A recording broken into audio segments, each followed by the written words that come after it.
प्राचीन काल में जो भाषाएं बोली गई थी वह सुनने में कुछ ऐसी लगती है। नंबर 3, एंशियंट रोम। Equidem nullum aliud consilium nisi mali vestri impediendi dineo. Caveto vero plebem dolentem, que subito patrem perdiderit, adquad arma capienda paratissima essit. Number 2, ancient Greece.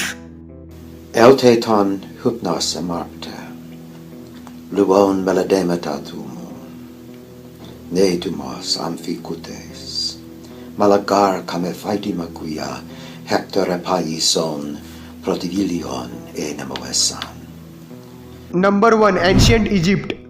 Yereiphat haticha, abhat mer sepautientientos yatio, rechunyensum ach, Mariev, Shamsu sin hohe, Jejef, Yanak